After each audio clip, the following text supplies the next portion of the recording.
Sebuah mobil SUV lawas syarat barang berhenti di bibir jalan setapak yang berlumut.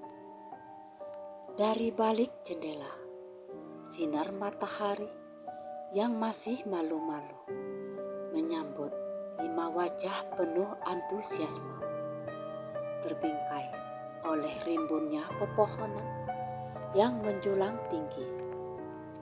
Pintu gerbang menuju hutan larangan Bukit Rawa di pedalaman Sumatera. Siap teman-teman, petualangan 2 hari penuh adrenalin telah dimulai. Seru Dita, seorang gadis muda dengan mata tajam dan semangat yang tak kenal takut. Dita adalah otak di balik ide gila ini.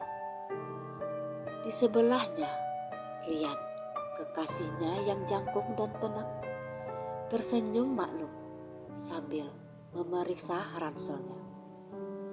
Sudah kubilang, Dit, kita harusnya pilih pantai saja. Bukit Rawa ini reputasinya bukan main-main. Justru itu seninya, Yan, sela Nisa, si periang yang selalu membawa suasana ceria sambil mengikat rambutnya. Kita kan mahasiswa pecinta alam. Mitos itu harusnya jadi tantangan, bukannya penghalang. 2 anggota tim lainnya, yaitu Fahri si fotografer yang lebih banyak diam, dan Yoga si tukang membuat lelucon, hanya mengangguk setuju. Mereka semua adalah mahasiswa jurusan arkeologi yang sedang mencari sensasi di sela-sela liburan semester. Hutan larangan Bukit Rawa, namanya saja sudah mengandung aura mistis. Kabar burung di kalangan penduduk desa terdekat menyebutkan jika tempat ini sebagai lokasi bersemayamnya orang Bunian dan sering menjadi saksi bisu berbagai peristiwa ganjil. Namun cerita yang paling santer dan paling menarik perhatian Dita adalah rumor tentang arwah seorang gadis muda yang berkeliaran. Ingat rencananya ya, ujar Dita sambil memimpin mereka keluar dari mobil. Kita camping di Lembah 7 Pinus. Kita hanya perlu mengambil beberapa foto untuk proyek dokumentasi mitos dan kearifan lokal. Dan sisanya murni hiburan. Semoga saja hiburannya bukan dikejar-kejar hantu, gumam Yoga pelan, membuat Nisa mencubit lengannya.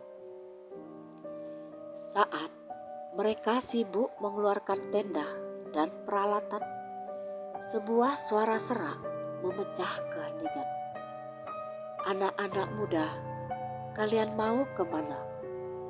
Seorang pria tua berpeci lusuh dan berjanggut putih yang memperkenalkan dirinya sebagai Pak Basir, tetua adat setempat. Beliau berjalan mendekati mereka dari arah pos penjagaan kecil yang nyaris tak terlihat. Wajahnya memancarkan ekspresi cemas yang mendalam. Kami mau camping di dalam, Pak, jawab Dita dengan sopan. Kami sudah izin dengan kepala desa setempat. Pak Basir menggeleng pelan. Matanya menyapu hutan lebat di depan mereka. Nak, kalau hanya untuk senang-senang, carilah tempat lain. Hutan ini sedang tidak menerima tamu. Maksud Bapak? Tanya Rian dengan wajah serius. Beberapa waktu lalu, arwah di sini sedang bergolak, bisik Pak Basir. Suaranya terdengar berat dan penuh duka. Ada tragedi menyedihkan. Seorang anak gadis tak berdosa. Kami, masyarakat adat, merasakan kesedihan dan amarahnya. Ia butuh ketenangan, bukannya keramaian. Dita, yang tahu betul, Pak Basir pasti berbicara tentang rumor Citra, pura-pura tidak mengerti. Kami janji Pak, kami akan menjaga sopan santun dan kebersihan. Kami hanya mencari ketenangan alam. Pak Basir menghela nafas panjang, seolah memikul beban yang sangat berat. Dengar baik-baik nak, jika kalian nekat masuk, kalian akan menanggung resikonya sendiri. Terutama kamu nak. Pak Basir menatap Dita lekat-lekat, seolah melihat sesuatu di balik mata Dita. Kamu memiliki sesuatu di dalam dirimu yang akan menarik perhatiannya. Dita hanya tersenyum tipis. Jauh di lubuk hati, dia merasa tertantang dan penasaran. Terima kasih atas nasihatnya Pak, tapi kami sudah siap. Kami akan baik-baik saja, ucap Dita berusaha meyakinkan. Setelah memberikan peringatan terakhir agar tidak melanggar satupun pantangan adat, Pak Basir akhirnya mengizinkan mereka masuk, meski dengan wajah yang masih dipenuhi rasa cemas. Perjalanan menuju lembah Tujuh Pinus memakan waktu 4 jam. Hutan larangan Bukit Rawah benar-benar menghipnotis dengan keindahan alamnya. Sungai kecil berair jernih, lumut hijau jamrud, dan pohon-pohon raksasa yang seakan-akan menembus langit. Namun, keindahan itu datang dengan keheningan yang mencekam. Menjelang senja, mereka berhasil mendirikan 2 tenda di lembah yang dikelilingi 7 pohon pinus tinggi, sesuai namanya. Dingin mulai menusuk kulit dan mereka segera menyalakan api unggun. Sambil menikmati mie instan hangat, suasana kembali riuh dengan tawa dan obrolan kampus. Hingga Fahri, yang dari tadi sibuk mengamati hasil bidikannya, bersuara, "Hei, ini aneh." "Apanya yang aneh, Fahri?" tanya Yoga sambil mengunyah. Fahri membalik layar kameranya. "Lihat, aku mengambil beberapa foto saat kita baru sampai tadi pagi. Di beberapa bidikan ada seperti bayangan kabur di balik pohon. Bentuknya seperti orang, tapi terlalu cepat hilang." Rian mengambil kamera itu dan memperbesar gambarnya. "Sepertinya hanya pantulan cahaya." "Sepertinya bukan, Yan," kata Fahri berkeras. Saat perhatian mereka teralihkan, Dita merasakan hembusan angin dingin yang datang tiba-tiba. Padahal api unggun menyala terang di depannya. Aroma tanah basah dan bunga melati yang samar-samar tercium tajam. Tiba-tiba Dita merasa ada yang berbisik tepat di telinga kirinya. Bisikan itu lembut, namun dingin, mengucapkan satu kata, "Tolong." Dita tersentak, menoleh cepat, tapi tidak ada siapa-siapa di belakangnya. Teman-temannya masih sibuk berdebat dengan Fahri. Jantung Dita berdebar kencang. Ia tahu arwah itu Citra. Ia sudah menyambut kedatangan mereka. Malam semakin larut setelah obrolan panjang tentang rencana besok dan kisah-kisah horor dari berbagai daerah. Mereka memutuskan untuk tidur.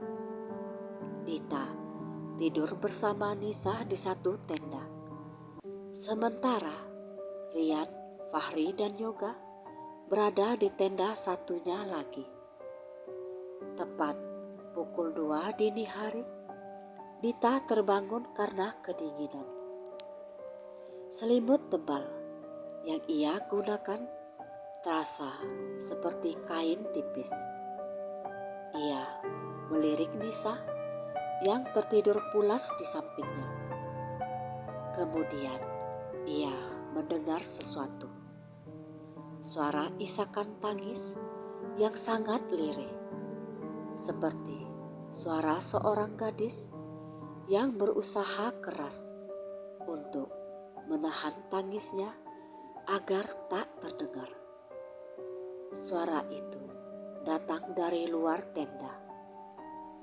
Rasa penasaran Dita lebih kuat daripada rasa takutnya. Perlahan ia membuka resleting tenda dan mencoba mengintip keluar. Cahaya bulan purnama yang terang benderang menyinari lembah Tujuh Pinus. Dita melihatnya. Di bawah salah satu pohon pinus berdiri seorang gadis. Punggungnya menghadap Dita. Gaun putih yang dikenakannya terlihat lusuh dan kotor. Rambutnya hitam panjang, menutupi sebagian besar punggungnya. Gadis itu berdiri diam, namun isakan tangisnya semakin jelas terdengar. Dita menahan nafas. Ini bukan pantulan cahaya, ini juga bukan ilusi. Gadis itu, Citra, perlahan menoleh. Wajahnya samar-samar dalam kegelapan. Tetapi Dita bisa melihat mata yang memancarkan penderitaan dan kesedihan yang tak terhingga. Bibirnya yang pucat bergerak pelan, seolah mengucapkan kata tanpa suara. Kemudian dengan gerakan yang sangat cepat dan tak wajar, gadis itu menunjuk ke arah semak-semak lebat di pinggir lembah, tempat api unggun mereka padam. Mereka di sana. Tiba-tiba bayangan Citra menghilang, lenyap seperti asap yang tertiup angin. Dita terdiam, tubuhnya membeku. Rasa takut yang sesungguhnya baru menyeruak. Siapa mereka yang dimaksud? Dan apa yang ada di semak-semak itu? Dita kembali masuk ke dalam tenda dengan tubuh gemetar, membungkus dirinya dengan selimut. Namun rasa dingin itu seolah berasal dari dalam tulang. Ia memejamkan mata, berusaha meyakinkan dirinya bahwa itu hanya mimpi buruk akibat terlalu banyak mendengar cerita hantu sebelum tidur. Namun, bisikan mereka di sana terasa begitu nyata. Saat pagi menjelang, Dita memutuskan untuk menceritakan apa yang ia lihat kepada teman-temannya. Ia memilih kata-kata dengan hati-hati agar tidak terdengar histeris. "Aku melihat seorang gadis di sana," kata Dita sambil menunjuk ke pohon pinus yang sama. Dia menunjuk ke semak-semak di pinggir lembah dan dia bilang, "Mereka di sana." Seketika, suasana sarapan yang tadinya santai menjadi tegang. "Gadis, jam 2 pagi?" tanya Rian. Alisnya terangkat. Sebagai orang yang paling rasional, Rian mencoba mencari penjelasan logis. "Mungkin cuma penduduk desa yang tersesat. Atau kamu halusinasi, Dit? Kau kurang tidur kali." "Aku serius, Yan," tegas Dita. Wajahnya pucat dan penuh kesedihan.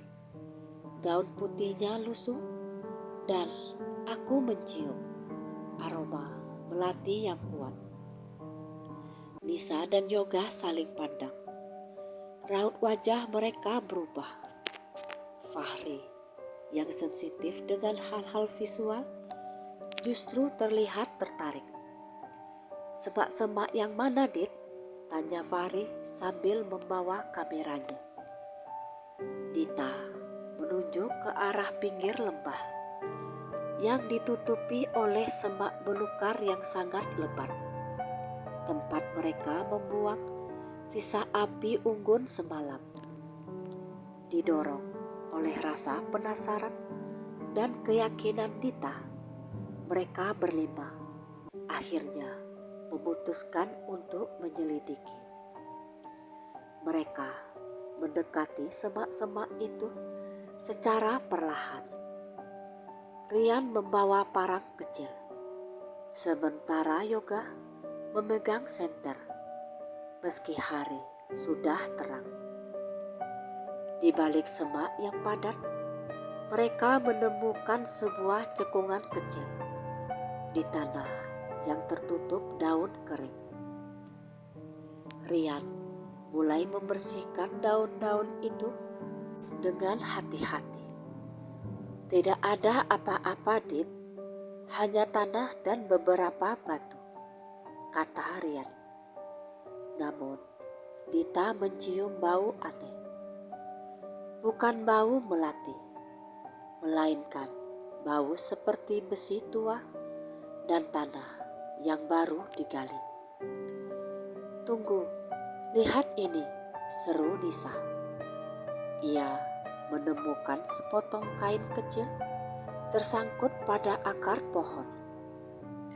Kain itu berwarna biru muda, bahannya katun tipis, dan di salah satu sudutnya terdapat bordiran huruf C yang sudah agak pudar. "Ini seperti seragam sekolah," gumam Yoga ketika memegang kain itu dengan ujung jarinya. Jantung Dita berdebar. Citra, gadis yang tewas, berusia 16 tahun. Usia di mana ia kemungkinan masih duduk di bangku sekolah. "Ini petunjuk. Ini bukan halusinasi, Yan," kata Dita, menatap Rian dengan mata memohon. "Citra ingin kita melihat ini." Rian mengambil kain itu. Wajahnya kini terlihat gentar. "Oke, kita lanjutkan dulu rencana kita. Tapi kita akan perhatikan sekitar lebih teliti. Kita harus mencari tahu kenapa gadis itu meninggal di sini. Setelah penemuan kain itu, suasana camping mereka berubah total. Rasa humoris Yoga menghilang. Nisa menjadi pendiam dan bahkan Rian tidak lagi skeptis. Mereka bergerak dalam kelompok, selalu berdekatan. Saat menjelang siang, mereka berencana mencari sumber air terdekat. Fahri yang bertugas memotret berjalan agak di depan. Tiba-tiba ia berhenti mendadak. "Kenapa, Ri?" tanya Rian. Aku mendengar sesuatu," bisik Fahri. Matanya memandang ke atas, ke arah ranting-ranting pohon yang tinggi. Tadi ada suara cengengesan, seperti tawa orang dewasa, tapi serak, dan ada 5 suara yang berbeda. Mereka semua terdiam, mencoba menangkap suara itu. Keheningan hutan hanya diisi oleh suara jangkrik dan burung-burung yang jauh. "Tidak ada apa-apa, Ri," kata Dita. "Ada, itu persis di atas kita," ujar Fahri bersikeras. Tangannya menunjuk ke 5 bayangan samar yang terlihat bergerak cepat di antara dedaunan rimbun. Mereka seperti sedang mengawasi kita. Tiba-tiba, kamera profesional yang tergantung di leher Fahri bergetar hebat. Lalu layarnya menjadi putih total. Beberapa detik kemudian, dari speaker kamera yang mati itu, terdengar suara tawa pria yang sangat keras dan memuakkan, seolah tertawa mengejek tepat di samping telinga mereka. Kelima mahasiswa itu terlonjak kaget. Rian segera menarik Fahri menjauh dari pohon itu. "Ayo cepat, tinggalkan tempat ini." Mereka berlari tanpa tujuan sejenak, meninggalkan sumber air dan kembali ke lembah 7 Pinus. Nafas mereka tersengal, ketakutan memenuhi udara. "Itu bukan halusinasi," Nisa terisak, memegang tangan Dita erat-erat. "Itu pasti mereka, 5 orang itu." Mereka menyadari arwah Citra tidak hanya menampakkan diri karena ingin meminta tolong, tetapi juga sedang dikepung oleh teror dari arwah para pelaku kejahatan yang membunuhnya. Citra yang seharusnya menjadi korban ternyata masih dihantui oleh arwah brutal yang ingin ia sembunyikan. Malam kedua, api unggun mereka kali ini menyala sangat besar. Tidak ada yang berani tidur. Mereka semua duduk melingkar, dengan parang dan senter berada dalam jangkauan tangan. Saat jam menunjukkan pukul 11 malam, udara dingin datang lagi, jauh lebih ekstrim dari malam sebelumnya. Aroma melati menusuk hidung Dita. Kali ini Citra muncul di hadapan mereka semua, tepat di seberang api unggun. Wujudnya lebih jelas, wajahnya yang cantik dipenuhi air mata dan lebam kebiruan. Ia terlihat sangat ketakutan. Namun tatapannya memancarkan tekad. Rian yang tadinya memegang parang langsung menjatuhkannya. Yoga dan Nisa berpelukan menggigil. Hanya Dita yang memberanikan diri untuk berdiri.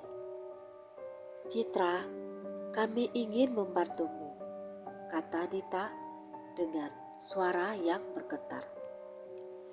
"Apa yang harus kami lakukan? Di mana mereka menyembunyikanmu?" Arwah Citra tidak mengeluarkan suara. Ia hanya mengangkat tangan kanannya yang pucat dan gemetar. Di telapak tangannya ada sebuah gambar yang terbuat dari cairan merah kental seperti goresan darah. Gambar itu adalah peta sederhana. Digambar di telapak tangan hantu itu yang menunjukkan jalur sungai terdekat dan sebuah tanda silang besar di dekat tebing.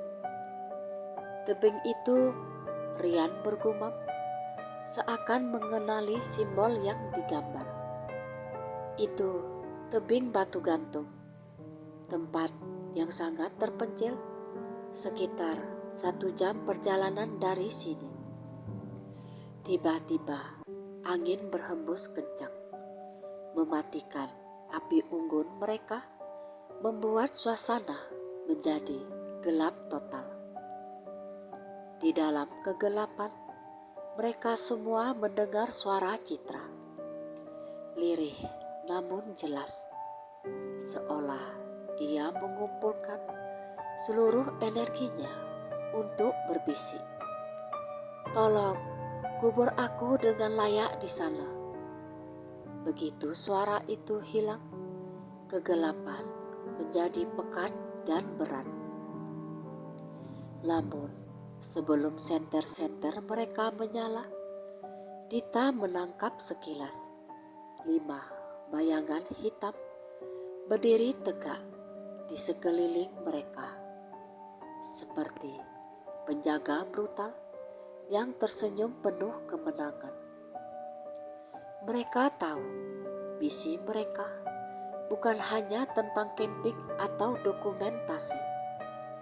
Ini adalah misi kemanusiaan yang terpaksa mereka lakukan, di mana mereka harus menghadapi 5 arwah brutal untuk menyelamatkan 1 arwah tak berdosa. Mereka harus mencapai tebing Batu Gantung sebelum fajar. Setelah penampakan Citra dan petunjuk peta berdarah, tidak ada lagi ruang untuk keraguan. 5 mahasiswa itu menyadari bahwa arwah Citra, meskipun ketakutan, telah mempertaruhkan segalanya untuk menunjukkan lokasi jenazahnya. "Kita harus pergi sekarang," kata Dita. "Arwah-arwah itu tahu jika kita sudah mendapat petunjuknya." "Tapi jam 2 pagi, Dit. Medan tempuh 1 jam. Itu akan sangat berbahaya." Rian mencoba bernegosiasi. Fahri menyela. "Kita tidak punya pilihan lain, Yan." Citra menunjuk lokasi penguburan, dan arwah para pelaku itu sekarang mengawasi kita. Jika kita menunggu, mereka akan menghapus jejak itu atau menyerang kita terlebih dahulu. Dengan persiapan seadanya, seperti parang, senter, sekop kecil untuk menggali, dan peta di benak Dita, mereka meninggalkan tenda. Perjalanan di tengah hutan larangan Bukit Rawa saat dini hari adalah neraka yang nyata. Keheningan hutan diselingi oleh suara-suara aneh. Gemerisik daun yang terdengar seperti langkah kaki. Tawa serak yang muncul dan menghilang. Serta bayangan hitam tinggi yang melintas cepat di antara pepohonan. Dita yang berjalan di depan merasakan tarikan energi yang sangat kuat. Seolah ada magnet yang menariknya menuju tebing batu gantung. Ia yakin arwah Citra membimbingnya. Sekitar setengah jam perjalanan, saat mereka melintasi alur sungai kecil yang kering, teror yang sesungguhnya dimulai. Rian yang berjalan di barisan belakang tiba-tiba menjerit tertahan. Kakiku, ada yang menahan kakiku. Ia terjatuh, parangnya terlepas. Yoga dan Nisa segera membantu, tapi tidak ada apa-apa di sekitar kaki Rian. Namun, Rian terlihat berjuang seolah ada beban tak kasat mata, seberat batu yang menekannya ke tanah. "Angkat dia, cepat!" teriak Dita. Saat Yoga dan Nisa berhasil mengangkat Rian, mereka semua melihatnya. 5 bayangan hitam berwujud seperti pria dewasa, bertubuh besar dengan mata merah menyala, berdiri mengelilingi mereka. Jaraknya hanya sekitar 3 meter. Bayangan itu tidak bergerak, hanya berdiri dan tersenyum sinis, seolah menikmati ketakutan mereka. Dita mengingat pesan Pak Basir. Arwah Citra sedang bergolak karena kesedihan dan amarahnya. Tetapi arwah kelima pria itu, arwah para pelaku, bergolak karena kebrutalan mereka. Mereka terperangkap di lokasi kejahatan mereka dan menjadi penjaga yang menolak kehadiran siapapun. "Kita tidak takut," teriak Dita, menguatkan suaranya. Lalu ia mengangkat sekop kecilnya. Entah untuk apa. "Kalian sudah membunuhnya. Biarkan kami membebaskannya." Seolah diejek, bayangan hitam itu mulai tertawa. Tawa yang menusuk telinga seperti bunyi batu yang digerus pasir kasar. "Dia milik kami selamanya." Suara kelima arwah itu terdengar serempak. Di tengah kepanikan, Fahri mengeluarkan kameranya. Walaupun mati total tadi malam, tapi kali ini ia mencobanya lagi. Dan kamera itu menyala. Layarnya menunjukkan kondisi sekitar. Fahri mulai mengambil gambar membabi buta ke arah bayangan.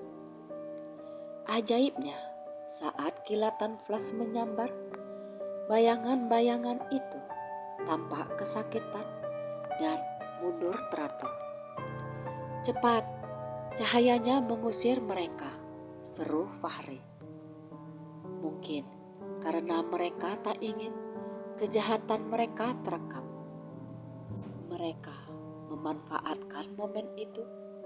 Rian yang kakinya kini sudah bebas memimpin lari sekencang-kencangnya, diikuti oleh yang lain, meninggalkan bayangan hitam yang kini hanya bisa mengikuti dari kejauhan.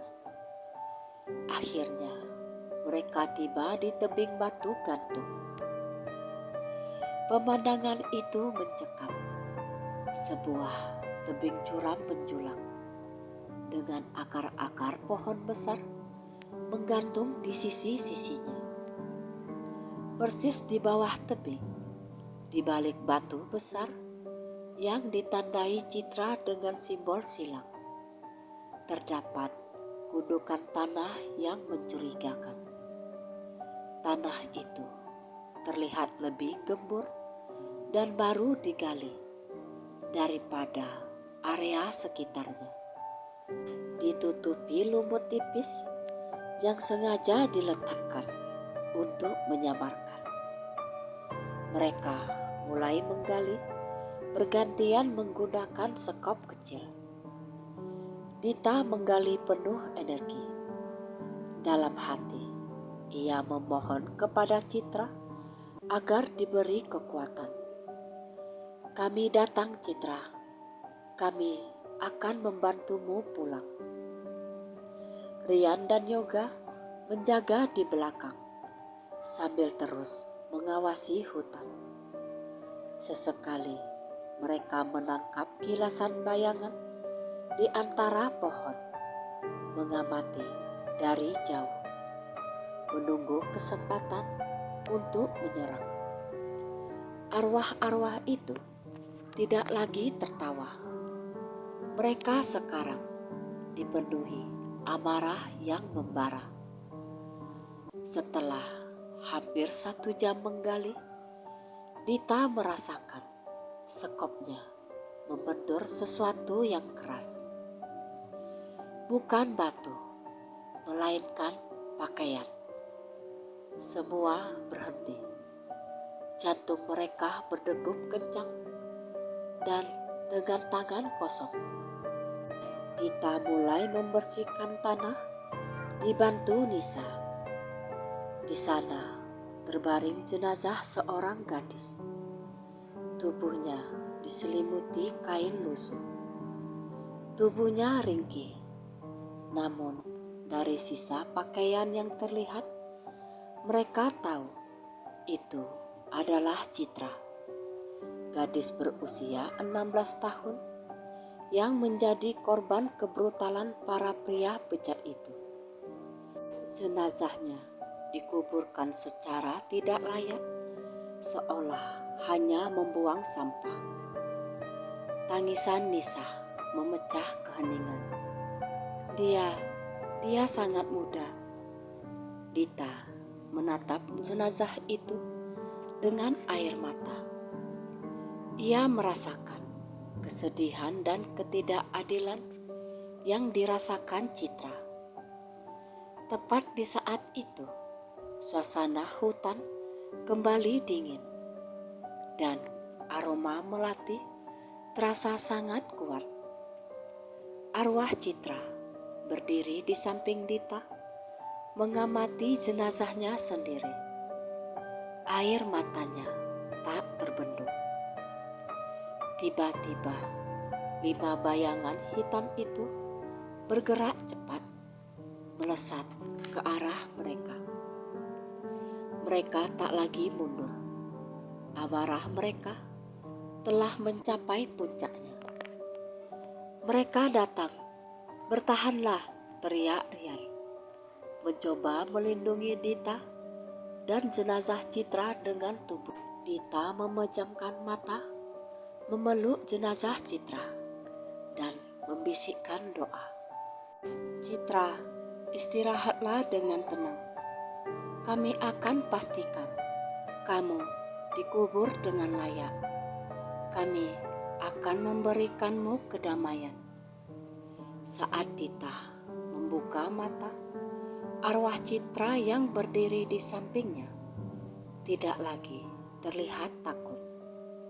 Wajahnya yang pucat kini dipenuhi kilatan amarah yang luar biasa. Ia adalah korban, tetapi kini ia bangkit sebagai pelindung. Di saat yang sama, Fahri menyorotkan senter terkuatnya ke jenazah Citra. Sementara Yoga dan Rian mengambil tanah gembur untuk mulai menutupinya kembali.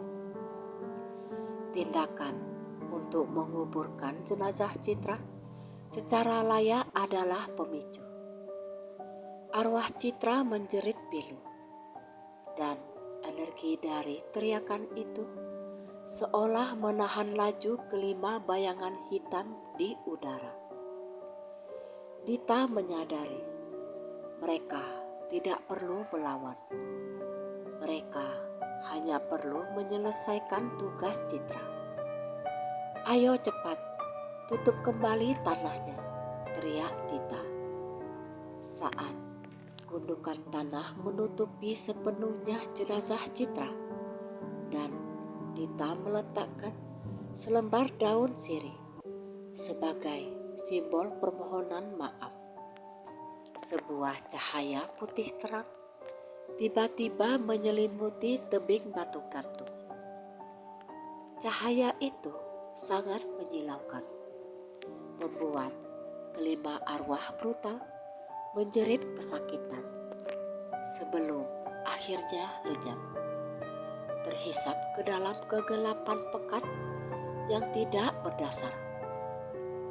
Arwah Citra yang kini tersenyum damai membungkuk kepada Dita dan teman-temannya sebagai ucapan terima kasih, lalu ikut menghilang bersama cahaya putih itu.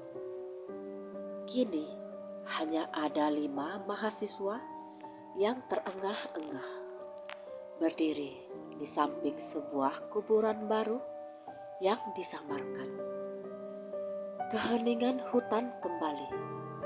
Kali ini keheningan yang damai, tanpa rasa dingin, tanpa aroma melati, dan tanpa tawa sinis. Misi mereka berhasil. Udara dingin di subuh hari, di hutan larangan Bukit Rawa, terasa bersih dan segar. Jauh berbeda dari hawa mencekam yang mereka rasakan sepanjang malam. Cahaya pertama fajar mulai menyentuh puncak-puncak pohon, mengusir kegelapan sisa malam.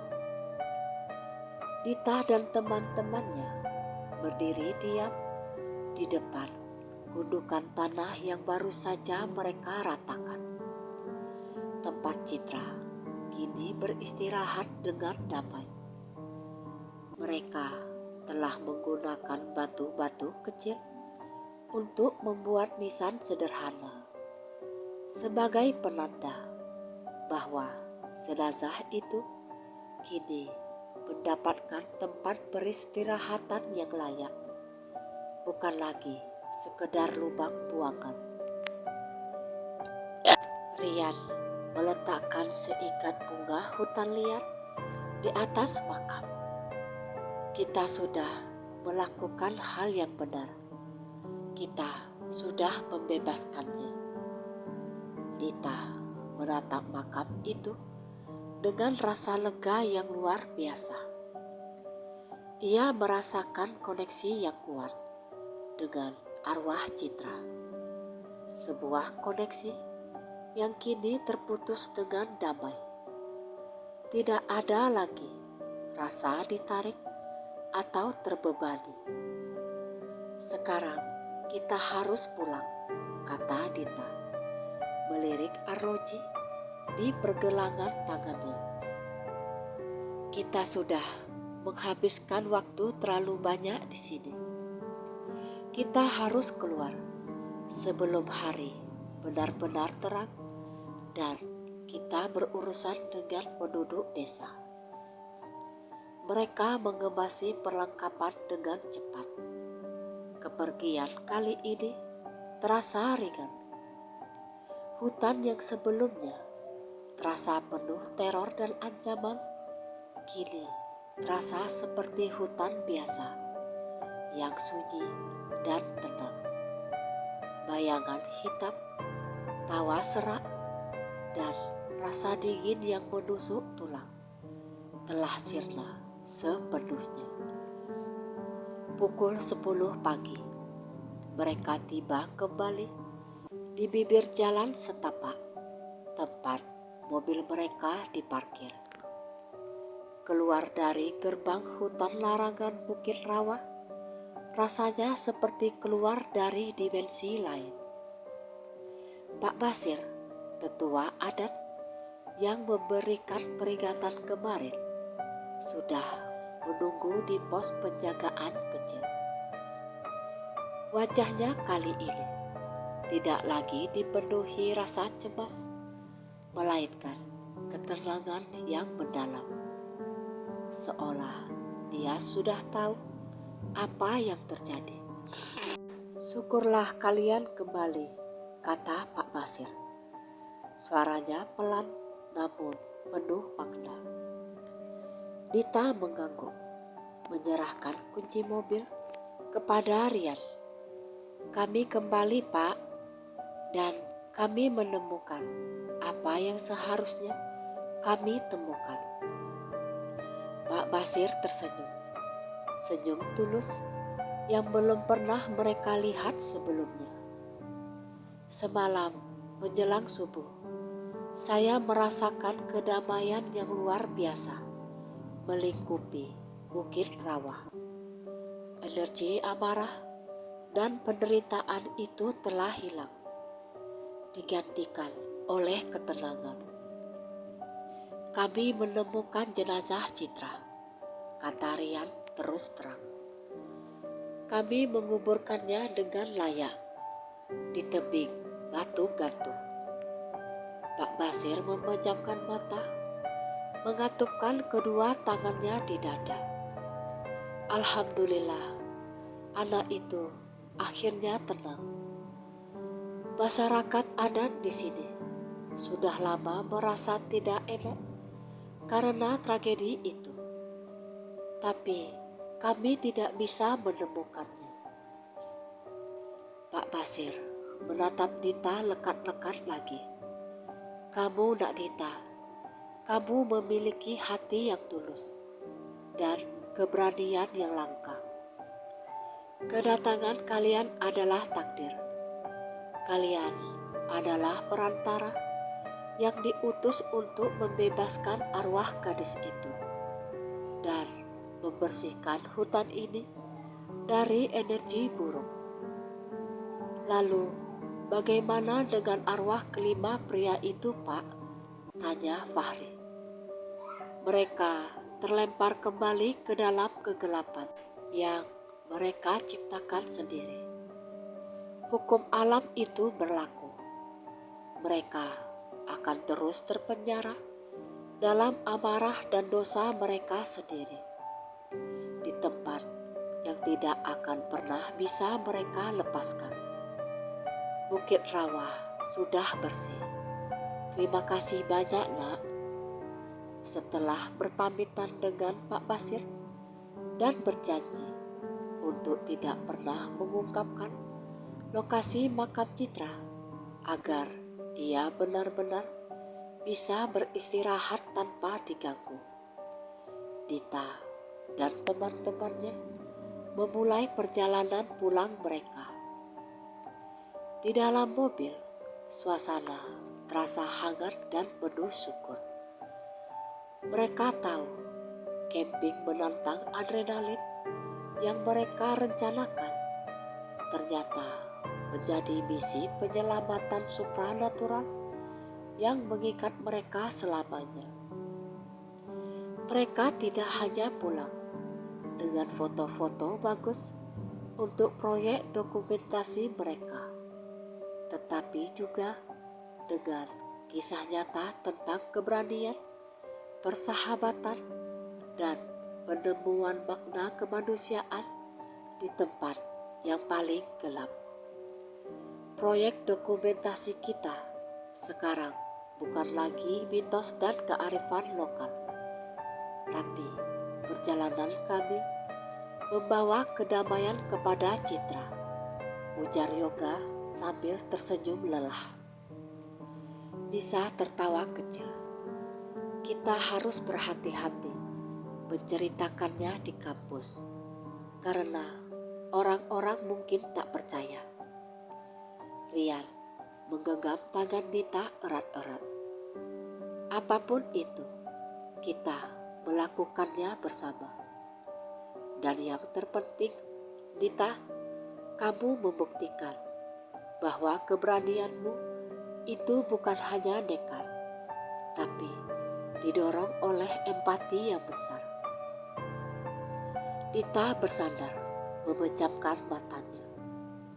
Ia membayangkan senyum damai Citra saat menghilang dalam cahaya putih. Meskipun pengalaman itu menakutkan, pada akhirnya ia membawa kedamaian. Mereka telah membantu seorang gadis muda korban kebrutalan menemukan tempat peristirahatan yang layak dan kebebasan dari para penyiksanya. Dita dan teman-temannya pulang dengan selamat, membawa pulang sebuah kisah yang akan menjadi rahasia suci di antara mereka, membuktikan bahwa bahkan di tengah hutan angker sekalipun, keadilan dan kedamaian bisa ditemukan. Perjalanan mereka adalah sebuah kemenangan hati nurani atas kegelapan. Dan bagi Dita, ini adalah petualangan paling berharga dalam hidupnya.